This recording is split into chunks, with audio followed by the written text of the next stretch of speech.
अनंत कोटी ब्रह्मांड नायक राजाधिराज योगीराज परमब्रह्म सच्चिदानंद सद्गुरु श्री साईनाथ महाराज की जय। श्री साई सच्चरित्र मराठी अर्थ अध्याय 28। दृष्टांत कथनम। सांताक्रूजच्या लाला लखीमचंदाला, बऱ्हाणपूरच्या एका बाईला आणि शिर्डीत परमभक्त मेघा याला दृष्टांत म्हणजे भूत भविष्य इत्यादींचे सूचक स्वप्न किंवा प्रत्यक्ष अनुभव देणं। श्री गणेशाला नमस्कार असो, श्री सरस्वती देवीला नमस्कार असो, श्री गुरु महाराजांना नमस्कार असो, श्री कुलदेवतेला नमस्कार असो, श्री सीता व श्री रामचंद्र यांना नमस्कार असो, श्री सद्गुरु साईनाथांना नमस्कार असो। साईबाबा एकाच ठिकाणी मर्यादित नाहीत, ते सर्व सजीव आणि निर्जीव पदार्थात वस्ती करून आहेत।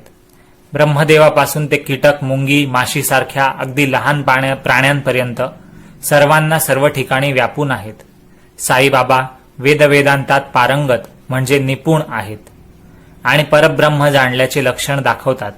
अशा प्रकारे दोन्ही गोष्टीत तरबेज असल्याने ते सद्गुरुपणाला प्राप्त आहेत, पात्र आहेत। स्वतः मोठा गाढ विद्वान असला परंतु शिष्याला ते ज्ञान सांगता येत नसेल तर त्या सद्गुरूचे सद्गुरूपण त्याच्याकडेच असू दे। पिता मुलाच्या शरीराला जन्म देतो, पण त्या जन्मापाठोपाठ मरण असते, परंतु गुरु आपल्या मुलासारख्या असणाऱ्या शिष्याचे जन्म आणि मरण हे दोन्ही घालवतो, म्हणून गुरुच्या हृदयाचा उमाळा अधिक असतो। आता पूर्वीच्या संगतीने स्वप्नांच्या अध्यायाचे श्रवण करा आणि बाबा भक्तांच्या स्वप्नात जाऊन त्यांना कसे दर्शन देत असत हेही पहा। कोणाला त्रिशूळ काढायला सांगत, तर कोणापाशी खिचडी मागत, तर कोणाला हातात छडी घेऊन पंतोजीच्या रूपाने त्याची पाठ फोडत असत, तर कोणाला स्वप्नात जाऊन भीती घालून दारू पिण्याची सवय घालवीत असत।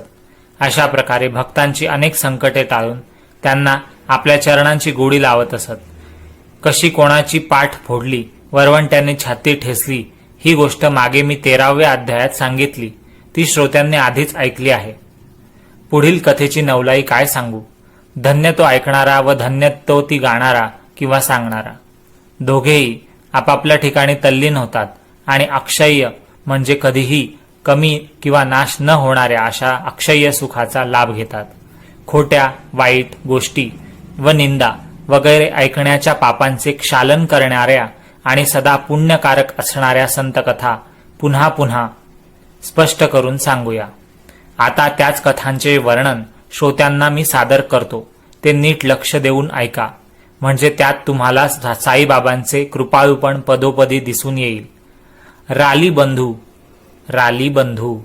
राली हे नाव आहे, हे ग्रीक व्यापारी त्या काळी हिंदुस्थानभर खरेदी करत असत। त्यांच्या पेढ्या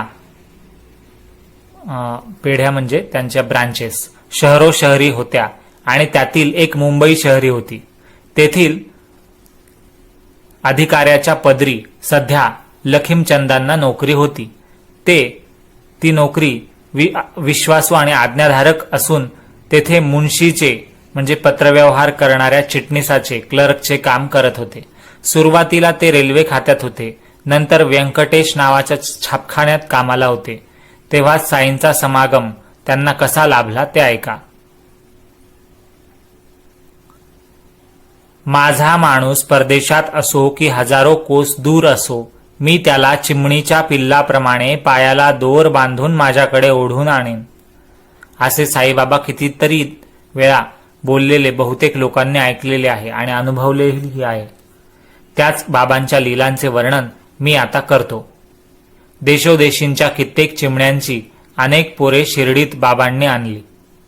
त्यातीलच लखीमचंद हे एक बाबांचे भाविक पोर होते। जेव्हा अनेक जन्मात कमावलेले प्रारब्ध कर्म उत्कर्ष पावते, तेव्हाच संतांचा समागम म्हणजे संतांची सोबत प्राप्त होतो। म्हणून आणि मोहामुळे उत्पन्न झालेले अज्ञान त्यामुळे नाश पावते। विवेकरूपी अग्नी प्रज्वलित होतो, वैराग्याचा उत्कर्षाचा काळ येतो, संचित कर्मांचा क्षय होतो आणि आयुष्याचे सार्थक होते। श्री साईनाथ एकदा का डोळ्यात भरले की दुसऱ्या कोणाला तेथे जागा नसते। ते डोळे जरी मिटलेले असले तरी चहूबाजूंना असलेले साईबाबा त्यात दिसतच राहतात।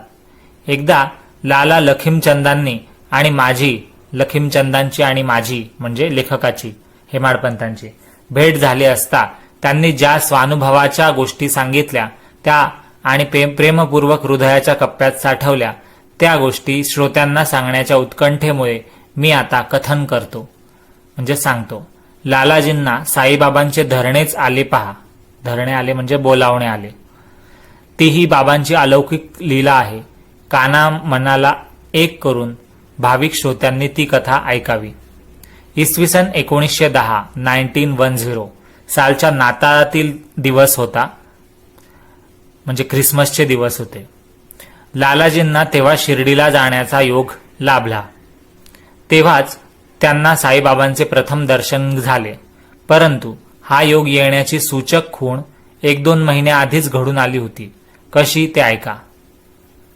सांताक्रूज गावी असताना म्हणजे मुंबईच्या सांताक्रूज भागात असताना ध्यानी मनी काही नसताना लालाजींना अचानक एक स्वप्न पडले आणि त्यात एक आश्चर्यकारक प्रत्यक्ष अनुभव आला. भक्तगणांनी चहूबाजूंनी घेरलेला एक दाढीवाला म्हातारा साधू उभा असलेला लखीमचंदांनी पाहिला आणि त्यांनी त्याला प्रेमाने नमस्कार केला. पुढे लखीमचंद गणुदासांचे कीर्तन ऐकण्यासाठी दत्तात्रय मंजुनाथ बिजूर यांच्या या नावाच्या गृहस्थाकडे आले. दासगणूंच्या नेहमीच्या पद्धतीप्रमाणे साईबाबांची छबी म्हणजे फोटो तेथे समोर ठेवलेली होती. ती पाहताच लखीमचंदांना स्वप्नातील मूर्ती आठवली. तीच दाढी, तेच वय, तेच अवयव आणि तेच पाय पाहून लखीमचंदांना तोच हा आपल्या स्वप्नातील महात्मा आहे अशी खात्री झाली आणि त्यांचे मन गुंग झाले. आधीच ते गणुदासांचे कीर्तन, त्यात तुकारामाचे आख्यान संत तुकारामांचे आणि वर त्या स्वप्नातल्या साधूचे दर्शन जे समोर त्यांना कीर्तनात फोटो ठेवलाय तिथे होत होतं, जे त्यांनी स्वप्नात पाहिलं होतं तसंच. लालाजी तर अगदी तल्लीन झाले. लखीमचंद ते फार कोमल मनाचे होते. त्यांच्या डोळ्यात प्रेमाश्रू गोळा झाले आणि या प्रेमळ मूर्तीला कधी पाहीन अशी त्यांच्या जीवाला तळमळ लागली. आधी जी मूर्ती स्वप्नात पाहिली तिचीच हुबेहूब नक्कल म्हणजे कॉपी प्रतिमा कीर्तनात त्यांना दिसली.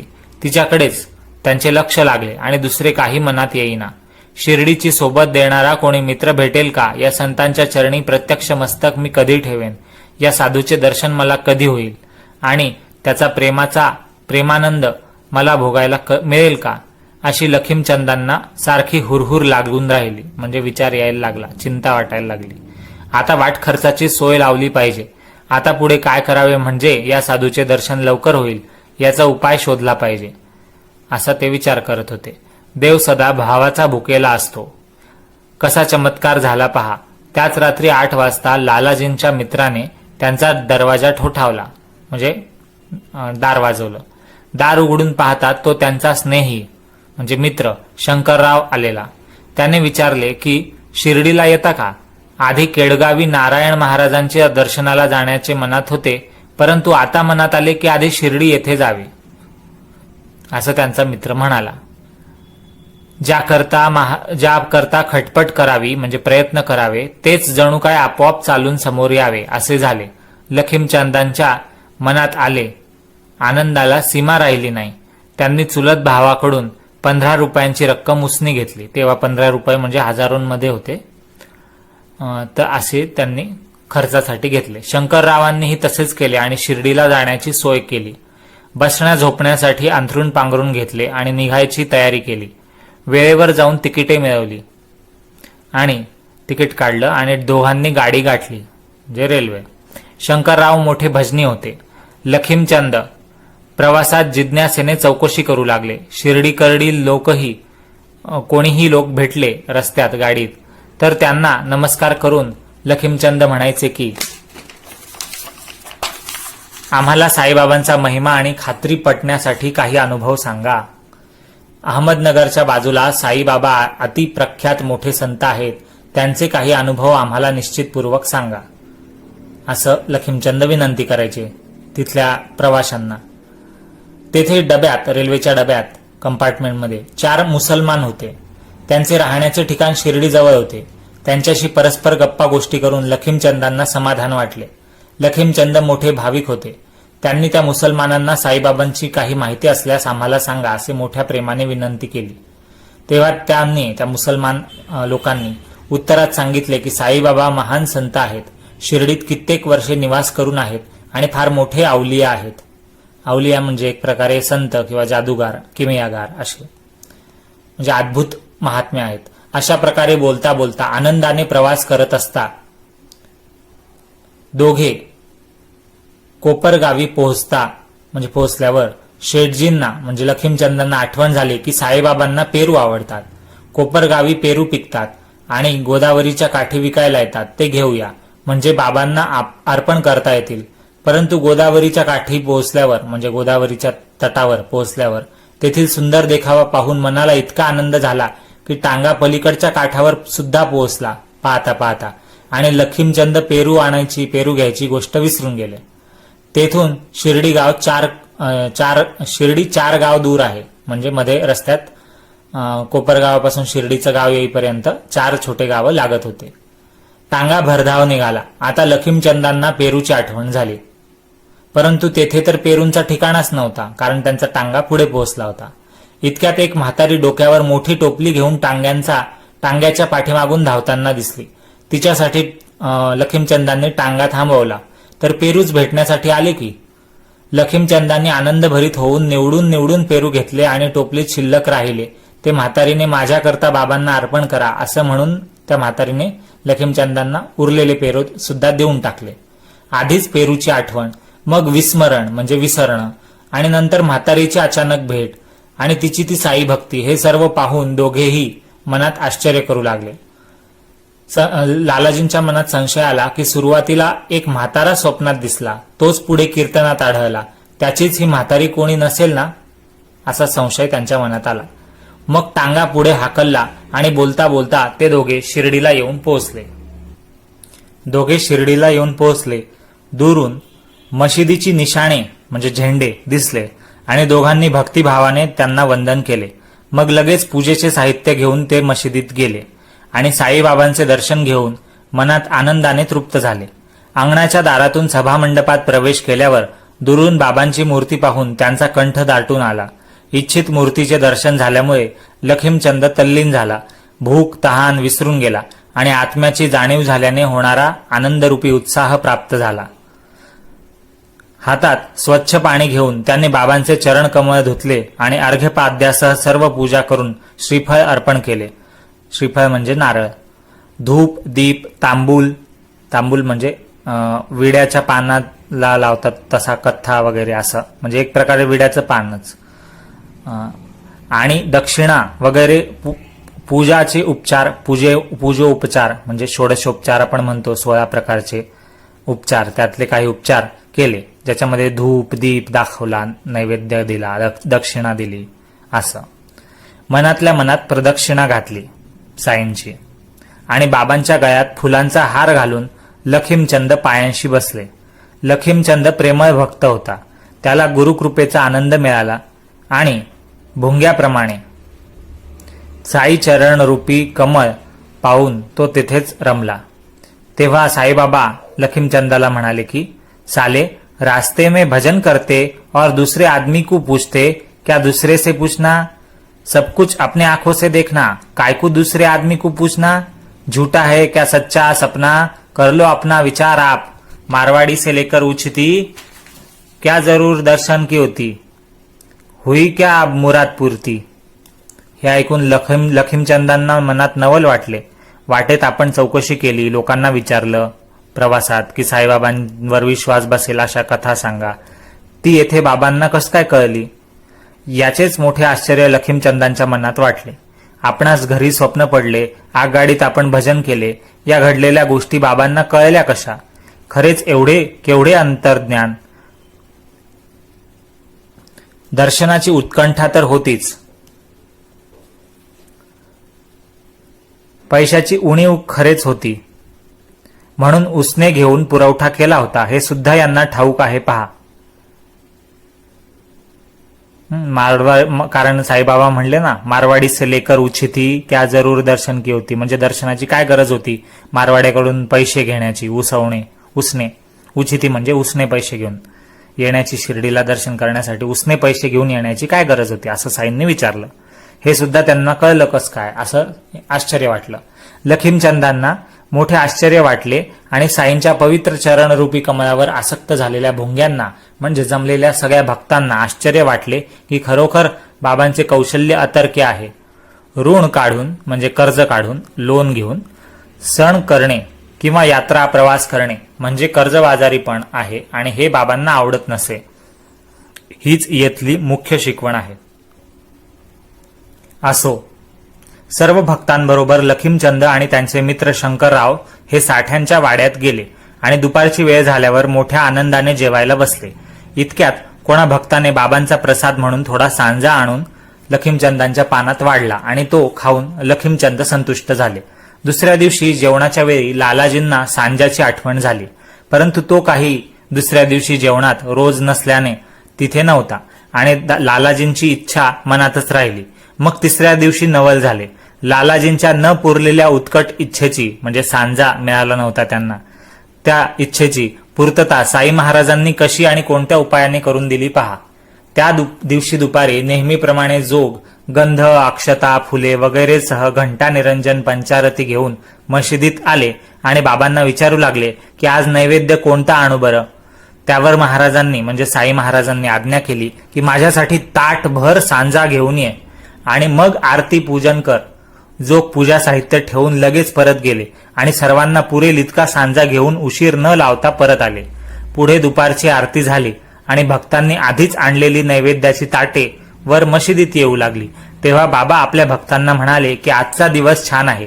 मनाला वाटते जेवणाबरोबर सांज्याचा प्रसाद असावा, तो लवकर आणवावा आणि सगळ्यांनी मिळून मनसोक्त खावा, असं साई म्हणाले. मग भक्तांनी जाऊन सांज्यांची भरलेली 2 पातेले आणली. पातेले म्हणजे मोठे भांडे.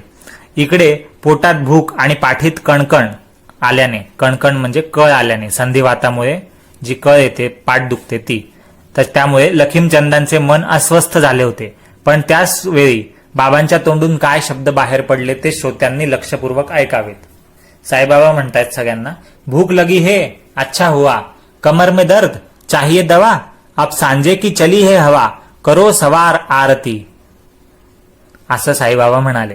जे जे लखीमचंदांच्या मनात होते, त्यांचे पाठदुखीच्यावर उपाय आणि सांज्याची इच्छा, सांजा खाण्याची, ते सगळं ते बाबांच्या बोलण्याने उघडकीस आले. अंतर्ज्ञानी महाराजांच्या मनात दुसऱ्यांच्या मनातल्या विचारांचे पडसाद त्यांनी शब्दांनी सांगितल्याशिवाय उमटत असत. असो, आरती पूर्ण झाल्यावर जेवणाच्या वेळी लखीमचंदांना सांजा मिळाला आणि त्यांची त्याबद्दल आसक्ती पूर्ण होऊन त्यांच्या मनाला आनंद झाला. त्या दिवसापासून लखीमचंदांचे बाबांवर प्रेम जडले. त्यांनी फुलांची माळ, उदबत्ती, नारळ वगैरेंसह बाबांची पूजा करण्यास नेमाने म्हणजे नियम धरून नेहमीप्रमाणे सुरुवात केली आणि भरभराट प्राप्त करते झाले. साईबाबांवर एवढी भक्ती जडली की शिर्डीला जाणारा त्यांना कोणी भेटला तर त्याच्या हाती बाबांसाठी माळ, कापूर, उदबत्ती आणि दक्षिणा पाठवू लागले. कोणीही शिर्डीला जाव, लखीमचंदांना माहिती लागली की या 3 वस्तू दक्षिणेसह बाबांना नियमितपणे ते पाठवित असत. मनातल्या इच्छेप्रमाणे सांजा जेवणाच्या वेळी मिळाला. त्याच शिर्डीच्या खेपेला म्हणजे शिर्डीत त्यावेळेस आले होते तेव्हाच चावडीच्या मिरवणुकीच्या रात्री तो समारंभ पाहण्यासाठी लखीमचंद गेले. तेव्हा बाबांना खोकल्याची उबळ आली आणि त्यांचा जीव कासावीस झाला. लखीमचंद मनात म्हणाले की हा खोकला बाबांना किती त्रास देतो आहे. मला वाटते त्यांना लोकांची दृष्टच लागली असावी आणि म्हणूनच हा खोकला येत आहे. हा विचार तर लखीमचंदांच्या मनात उठलेला होता. परंतु दुसऱ्या दिवशी सकाळी ते मशिदीत बाबांकडे गेले तेव्हा गंमत पहा, बाबा देखील तसेच त्यांना म्हणाले. माधवराव देशपांडे बाबांकडे आल्यावर बाबा आपणहून त्यांना म्हणाले की काल मला फार खोकला झाला होता. एखाद्याच्या वाईट नजरेचा तर हा परिणाम नसेल ना. वाटते की मला कोणाची तरी खरोखरच दृष्ट लागली आहे म्हणजे नजर लागली आहे, म्हणून हा खोकला नाना तऱ्हेने माझ्या जीवाचे हाल करीत आहे, असं साई माधवरावांना म्हणताना ऐकलं लखीमचंदांनी. हे ऐकून लखीमचंदांना आश्चर्यच वाटलं आणि ते मनात म्हणाले की ही तर माझ्याच विचारांची पुनरावृत्ती आहे. बाबांना हे कसं कळलं की मी काल असा विचार केला होता त्यांचा खोकल्याला पाहून. सर्वांच्या हृदयात राहतात ते, नाही का? मग लखीमचंदांनी हात जोडून बाबांना विनंती केली की आपल्या दर्शनाने मला फार आनंद झाला. अशीच कृपा करून महाराजांनी आमचे सदैव सदा नेहमी रक्षण करावे. मला आता या पाया वाचून आणखी या जगात दुसरा कोणी आणखी देवच नाही. आपल्याच चरणी आणि आपल्याच भजनात माझे मन सदा रंगून जावं. हे साई समर्था, आपल्या चरणी आता मी मस्तक ठेवत आहे आणि आपला निरोप मागत आहे. आम्हाला घरी परत जाण्याची आज्ञा द्यावी. असेच आम्हा अनाथांचा सांभाळ करावा. सदा कृपादृष्टी असावी, म्हणजे आम्ही संसारात दुःखी होणार नाही. तुमच्या नामस्मरणाची आम्हा कडून वृद्धी होवो आणि सर्व बाजूंनी आम्हाला सुख समाधान लाभो. अशा प्रकारे आशीर्वादासह उदी मिळवून मित्रासह आनंद पाहून वाटेत साईंचे गुणगान गात, वाटेत म्हणजे रस्त्यात, लखीमचंद आपल्या गावी परतले. अशीच एक आणखी दुसरी चिमणी बाबांनी बांधून शिर्डीत आणली. चिमणी म्हणजे भक्त. ती चिमणी म्हणजे एक प्रेमळ बाई होती. तिची कथा मोठी आश्चर्यकारक आहे. मध्य प्रदेशात बुऱ्हाणपूर म्हणजेच बऱ्हाणपूर शहरी असताना तिला दृष्टांत झाला आणि त्या दृष्टांतात तिने साईबाबांना पाहिले. पूर्वी कधीही तिने साईबाबांचे प्रत्यक्ष दर्शन घेतले नव्हते, तरी बाबा स्वप्नात तिच्या दाराशी आले आणि खिचडीचे जेवण मागू लागले. बाई तत्काळ जागी होऊन पाहू लागली तर तेथे कोणीच नव्हते. तिने मग हा दृष्टांत सर्वांना लगबगीने सांगितला, म्हणजे घाईघाईने सांगितला. तिचा नवरा त्याच शहरात टपाल खात्याचा अधिकारी होता, बुऱ्हाणपूरला. पुढे अकोल्यात बदली झाल्यावर, म्हणजे महाराष्ट्रातल्या अकोल्या जिल्ह्यात आल्यावर तिच्या नवऱ्याने शिर्डीला जाण्याची तयारी केली. हे जोडपे मोठे भाविक होते. दृष्टांताचे त्यांना कौतुक वाटले. साईंची लीला त्यांना अलौकिक वाटली आणि त्यांचे प्रत्यक्ष दर्शन घेण्यासाठी ते फार उत्सुक झाले.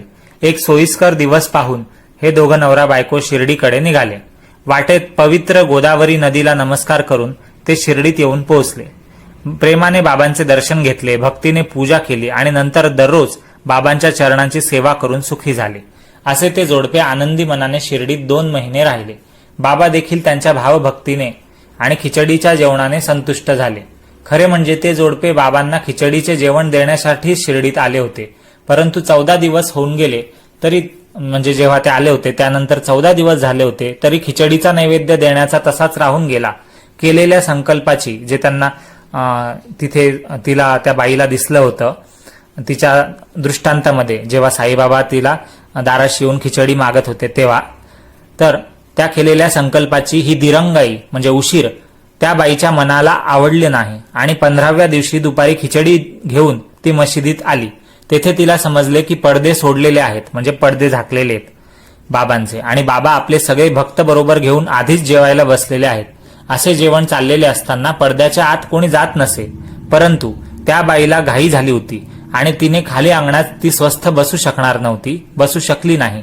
केवळ खिचडीच्या नैवेद्याच्या आनंदासाठी तिने अकोल्याहून शिर्डीचा प्रवास हाती घेतला होता. म्हणजे खिचडी देण्यासाठी, जे तिने दृष्टांतात साईबाबांनी तिच्याकडे खिचडी स्वप्नात मागितली होती, तर खिचडी देण्यासाठी ती नवऱ्याची बदली झाल्यानंतर तिकडून निघून नवऱ्यासोबत आली होती, खास शिर्डीला. का तर फक्त साईंना स्वतःच्या हाताने खिचडी खाऊ घालण्यासाठी.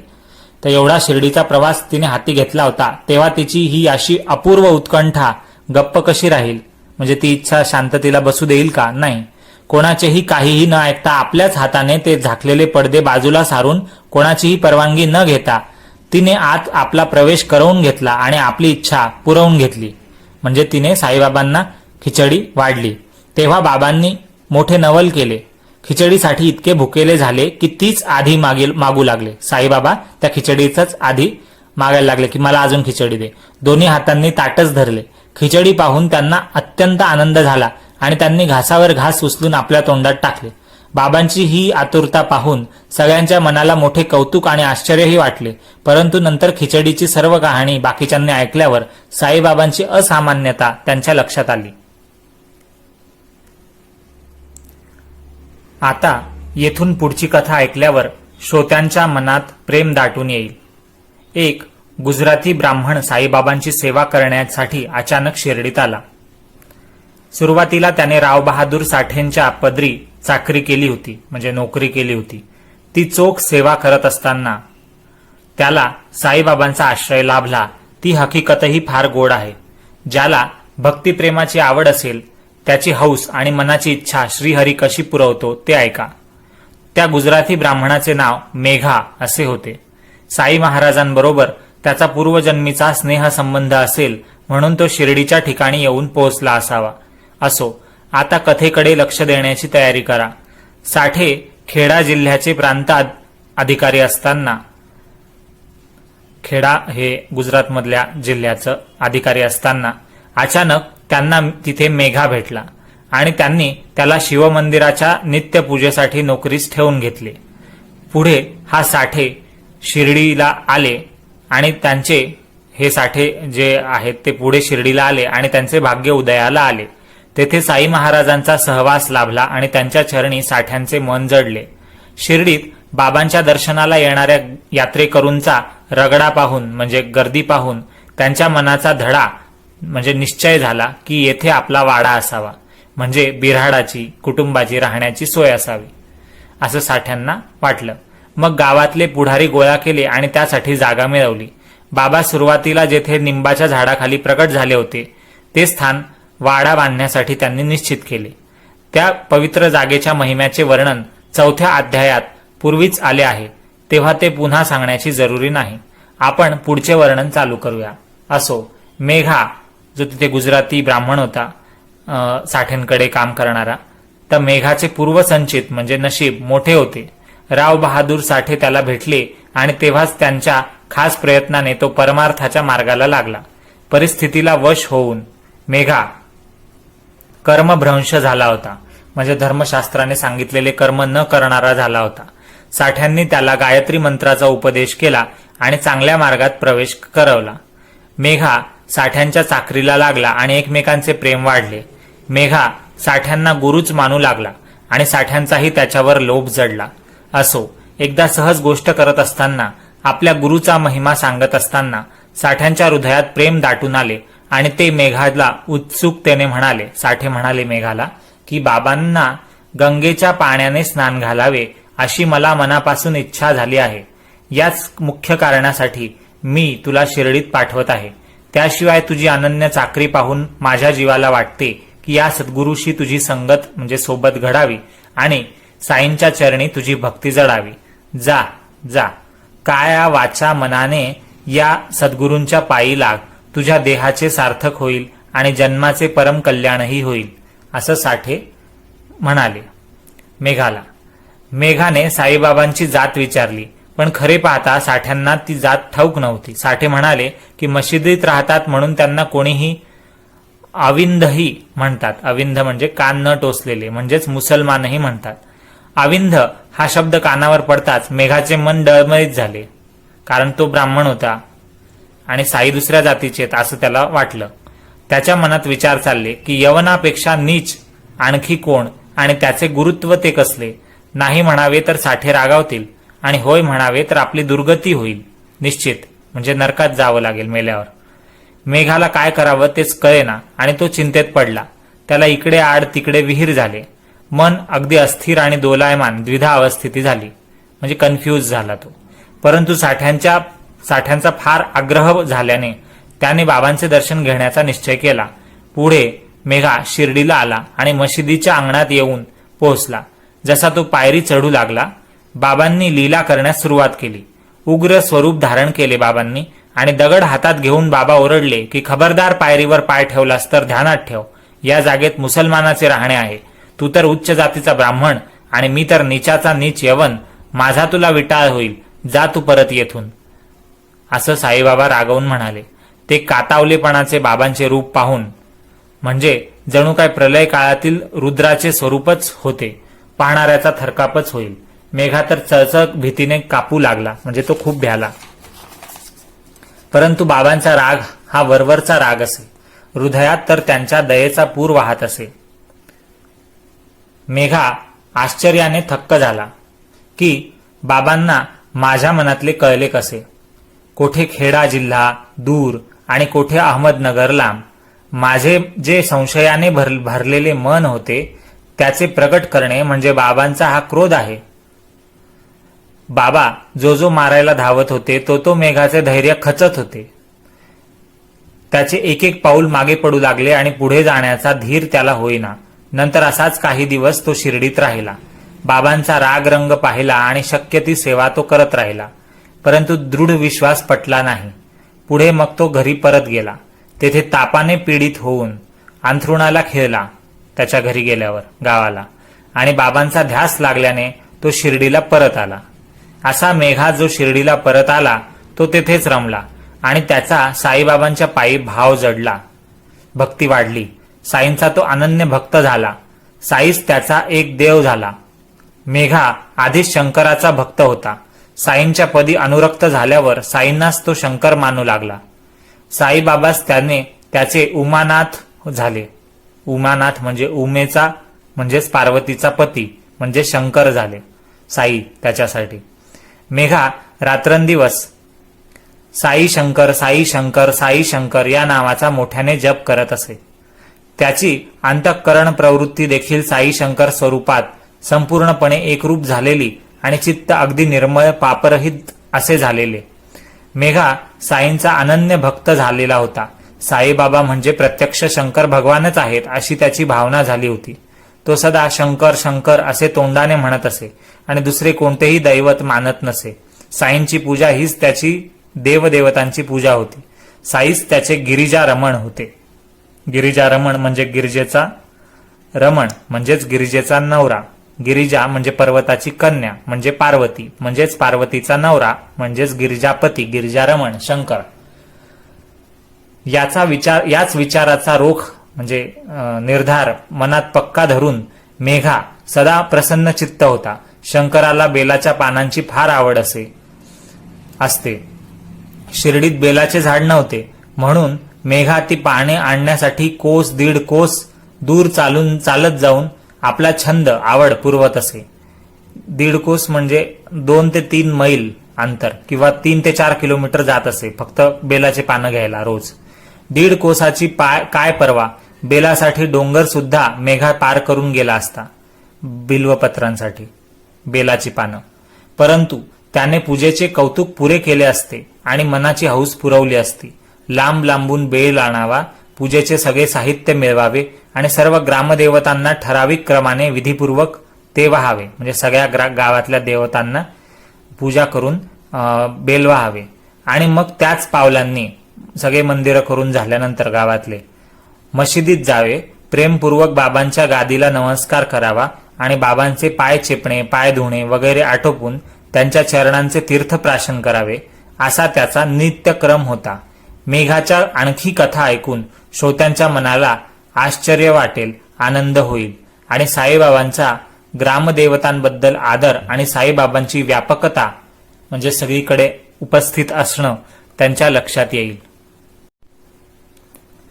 मेघाच्या आणखी कथा ऐकून श्रोत्यांच्या मनाला आनंद होईल आणि साईबाबांचा ग्रामदेवतांबद्दल आदर आणि साईबाबांची व्यापकता त्यांच्या लक्षात येईल. मेघा शिर्डीत असेपर्यंत तो दररोज दुपारची आरती करत असे. परंतु आधी समस्त ग्रामदेवतांची पूजा म्हणजे खंडोबा, गणपती, शनी, शंकर पार्वती, मारुती, लक्ष्मी आई वगैरे यांची पूजा करून तो मशिदीत जात असे. असा त्याचा नेहमीचा क्रम एके दिवशी चुकला. प्रयत्न करूनही खंडोबाची पूजा राहून गेली. पूजा करण्याचा प्रयत्न केला परंतु खटपट करूनही मंदिराचे दार उघडेना. म्हणून ती पूजा तशीच वगळून मेघा आरती घेऊन मशिदीत आला. तेव्हा साईबाबा त्याला म्हणाले की आज तू पूजेत खंड पाडलास. सर्व देवांना पूजा पोहोचल्या पण एक देव पूजेशिवाय राहिला. जा ती पूजा करून ये मग इथे ये. मेघा म्हणाला की दार बंद होते, उघडू जाता उघडत नव्हते म्हणून पूजेत ते वगळणे भाग पडले. त्यावर बाबा म्हणाले जा तू पहा आता दार उघडे आहे.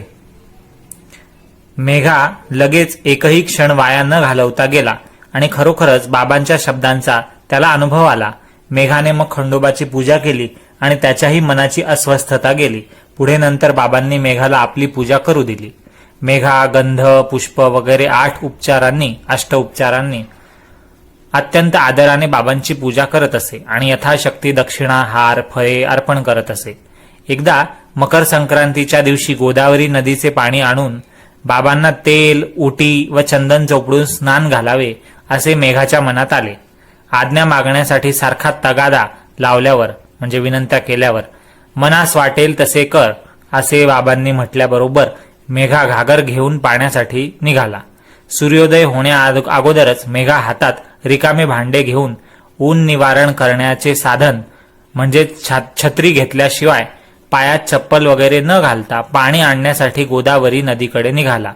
जाऊन येऊन 8 कोस दूर म्हणजेच 16 मैल म्हणजेच 25 किलोमीटर रस्ता चालावा लागेल, फार कष्ट आणि मेहनत पडेल असे त्याच्या स्वप्नातही आले नाही. ही चिंता तर त्याला मुळीच नव्हती. आज्ञा मिळताच तो निघाला. निश्चय पक्का असला म्हणजे कार्य करण्याचा उल्हास बरोबरच येत असतो. गंगेच्या पाण्याने साईनाथांना स्नान घालावे असे त्याच्या मनात होते. मग कसले कष्ट आणि कसला थकवा. दृढ श्रद्धा हाच एक कार्यसिद्धीसाठीचा आधार असो. अशा प्रकारे मेघाने ते पाणी आणले, गोदावरीचे, गंगेचे. तांब्याच्या भांड्यात ओतले आणि स्नानासाठी उठा असा आग्रह चालवला. परंतु बाबांनी ते ऐकले नाही. मग दुपारची मध्यान्नीची आरती झाली. भक्तमंडळी घरोघर निघून गेली. मेघा म्हणाला की दुपार भरली आहे आणि स्नानाची सगळी तयारी झाली आहे. असा मेघाचा अति आग्रह पाहून तो लीला किंवा क्रीडा करण्यासाठीच देह धारण करणारा साई मेघाचा हात आपल्या हाताने धरून म्हणाला, नको रे मला गंगा स्नान. असा कसा तू नादान. मला फकीराला गंगेचे पाणी ते कशासाठी. परंतु मेघा ते ऐकेना. बाबांना तो शंकरासारखा मानत होता. गंगा स्नानाने शंकराला आनंद होतो हे एकच त्याला ठाऊक होते. बाबांना तो म्हणाला की आजचा मकर संक्रांतीचा सण आहे. शंकराला गंगेच्या पाण्याने स्नान घातले म्हणजे शंकर फार प्रसन्न होतो असं तो साईबाबांना म्हणाला. मग त्याचे प्रेम पाहून, शुद्ध मन पाहून आणि न बदलणारा निश्चय पाहून बाबा म्हणाले, बरे तर तुझीच इच्छा पुरी होऊ दे. असे म्हणून साईबाबा ते उठले, स्नानासाठी मांडलेल्या पाटावर बसले आणि मेघापुढे मस्तक करून म्हणाले, यावर किंचित पाणी घाल. म्हणजे माझ्या मस्तकावर, डोक्यावर थोडंसं पाणी घाल. सगळ्या अवयवांत मस्तक मुख्य असते. त्यावर थोडे पाणी शिंपड म्हणजे पूर्ण स्नान केल्यासारखे होईल. एवढे तरी माझे ऐक रे. मेघाने बरे म्हणून पाण्याचे मोठे भांडे उचलले आणि डोक्यावर ओतताना त्याला इतके प्रेम दाटून आले की हर हर गंगे म्हणत त्याने ते बाबांच्या अंगावर सबंध रिकामे केले. मेघाला अत्यंत आनंद झाला की माझ्या शंकराला मी कपड्यांसह आंघोळ घातली. मग त्याने रिकामा घडा खाली ठेवला आणि तो पाहू लागला की तो त्याला चमत्कार दिसला. त्याने सर्व अंगावर पाणी ओतले होते तरी बाबांचे फक्त डोकेच तेवढे ओले होते आणि इतर अवयव सुके ठाक होते. कपड्यावर सुद्धा पाण्याचा एकही थेंबही नव्हता. मेघाचा अभिमान गळून पडला आणि जवळ हजर असलेले लोक आश्चर्यचकित झाले. अशा प्रकारे श्री साई महाराज भक्तांचे लाड आपण संपूर्णपणे पुरवत असत.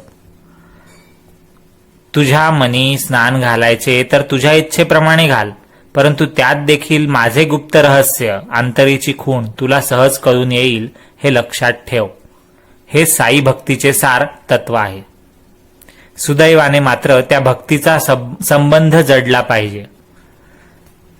मग त्या भक्ताला काहीही प्राप्त करणे अशक्य नसते. क्रमाक्रमाने सर्वच मिळवण्यास सोपे होते.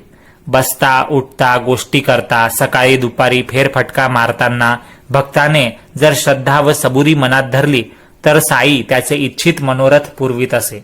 परंतु प्रत्यक्ष व्यवहारात अशी काही खूण पटवून देऊन क्रमाक्रमाने गोडी लावून तो साई त्या भक्ताला परमार्थाचा बोध देत असे, धडा शिकवत असे.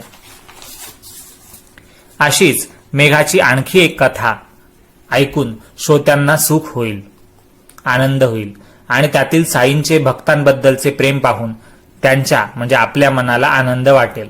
नानासाहेब चांदोरकरांनी मेघाला बाबांची एक मोठी नवी छबी दिली होती, म्हणजे फोटो दिला होता. साठेवाड्यात आपल्या खोलीत ठेवून त्या छबीची देखील तो भक्तीने पूजा करत असे. मशिदीत प्रत्यक्ष मूर्ती आणि वाड्यात अगदी हुबेहूब चित्र, दोन्ही ठिकाणी पूजा आरती अहोरात्र चालत असे. अशी सेवा होता होता सहज 1 वर्ष उलटलं आणि एकदा मेघा पहाटे जागा असताना त्याला एक दृष्टांत झाला. म्हणजे त्याच्या स्वप्नात त्याला दिसलं की बिछाण्यात मेघा जरी डोळे झाकून पडलेला होता तरी तो मनाने संपूर्णपणे जागा होता. अशा वेळी बाबांचे स्पष्ट रूप त्याला दिसलं. बाबांनी देखील तो जागा आहे हे पाहून त्याच्या बिछाण्यावर तांदूळ टाकले आणि काय म्हणाले की मेघा, भिंतीवर त्रिशूळाचे चित्र काढ रे, असे सांगून साईबाबा तिथेच गुप्त झाले. हे बाबांचे शब्द कानी पडताच मेघाने अति आनंदाने डोळे उघडले. परंतु बाबा अदृश्य झालेले पाहून त्याला मोठे आश्चर्य वाटले. मग मेघाने पाहिले तो बिछाण्यावर जिकडे तिकडे चोहीकडे तांदूळ पडलेले होते, जे त्याला स्वप्नात साईबाबांनी टाकलेले दिसत होते. आणि वाड्याची सर्व दारे पूर्वीप्रमाणेच बंद होती.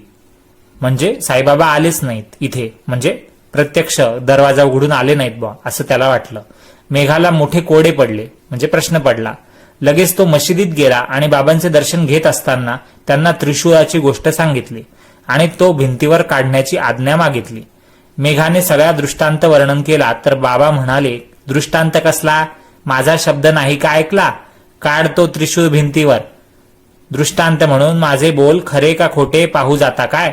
माझ्या शब्दांचा अर्थ फार खोल असतो, त्यातील एक अक्षरही व्यर्थ नसते, असं साई म्हणाले.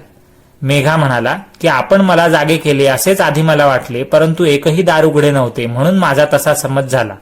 त्यावर बाबांचे उत्तर ऐका. बाबा म्हणाले त्याला की माझ्या प्रवेशाला दार लागत नसते, मला आकार नसतो आणि विस्तारही नसतो. मी सदा सर्वदा सर्व ठिकाणी राहत असतो. माझ्यावर भार टाकून जो खरोखर माझ्याशी एकरूप झाला असेल त्याचा सर्व शरीर व्यापार मी सूत्रधार चालवित असतो. असो, असं साई म्हणाले. पुढे त्रिशूळ काढण्यास सांगण्यात बाबांचा हेतू किती कौशल्यपूर्ण आणि आश्चर्यकारक होता ते काळजीपूर्वक ऐका, म्हणजे त्या संबंधीच्या खात्री पटेल. इकडे मेघा जो वाड्यात परत आला तो त्याने त्रिशूळ काढायला भिंतीवर प्रारंभ केला, सुरुवात केली. भिंतीवर बाबांच्या चित्राशेजारी जे त्याला दिलं होतं तर ते चित्र, जी चांदोरकर, नानासाहेब चांदोरकरांनी जो फोटो दिला होता, छबी दिली होती, त्या चित्राशेजारी लाल रंगाची त्रिशूळाची आकृती मेघाने काढली. दुसऱ्या दिवशी मशिदीत एक रामदासी पंथाचा बाबांचा भक्त पुण्याहून आला आणि बाबांना नमस्कार करून त्याने शंकराचे लिंग बाबांना अर्पण केले, म्हणजे शिवलिंग. इतक्यात मेघा सुद्धा तिथे आला मशिदीत आणि त्याने बाबांना साष्टांग नमस्कार प्रणिपात केला. बाबा त्याला म्हणाले मेघाला की हा शंकर आला आहे, त्याला आता तू सांभाळ. अशा प्रकारे त्रिशूळाच्या दृष्टांतापाठी एकाएकी लगेच लिंग प्राप्त झाल्यावर मेघा चकित थक्क होऊन लिंगाकडे पाहत राहिला, शिवलिंगाकडे, आणि प्रेमाने त्याचा कंठ दाटून आला. या लिंगाचा आणखी एक अपूर्व अनुभव काकासाहेब दीक्षितांना आला.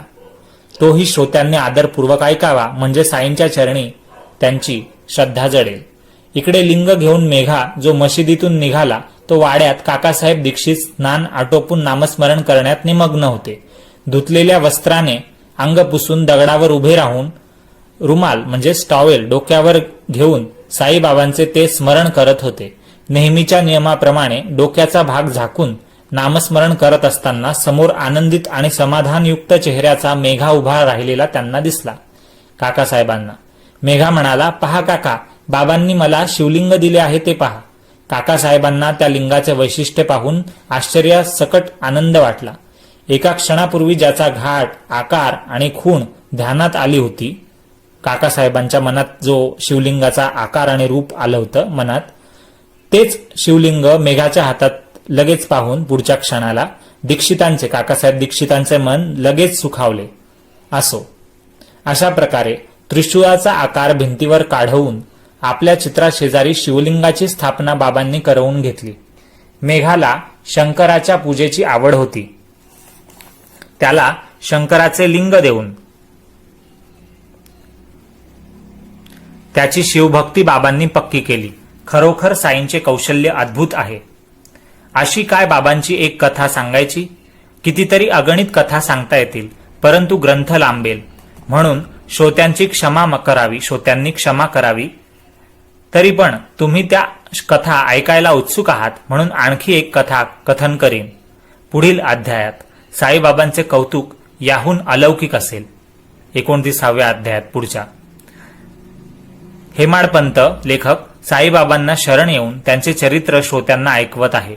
त्यामुळे सर्वांची संसारातील भीती नाहीशी होईल आणि संकटांचे निवारण होईल, म्हणजे संकटांचं सोल्युशन सापडेल. सर्वांचे कल्याण असो. अशा प्रकारे संत व सज्जन यांनी प्रेरणा केलेल्या भक्त हेमाडपंत यांनी रचलेल्या श्री साई समर्थ यांच्या सत्यचरित्राचा दृष्टांत कथनम नावाचा 28वा अध्याय संपूर्ण झाला. श्री सद्गुरू साईनाथांना नमस्कार असो, अर्पण असो, सर्वत्र मंगल असो, शुभम भवतु. ओम साईराम. इथे आपला 28वा अध्याय संपला. पुन्हा भेटूया पुढच्या भागात 29व्या अध्यायात. 53 अध्यायापैकी 28 पूर्ण झाले. साई सच्चरित्र हे याचे इतर अध्याय आधीचे आणि येणारे पुढचे पाहण्यासाठी तुम्ही चॅनलवर जा, सबस्क्राईब करा.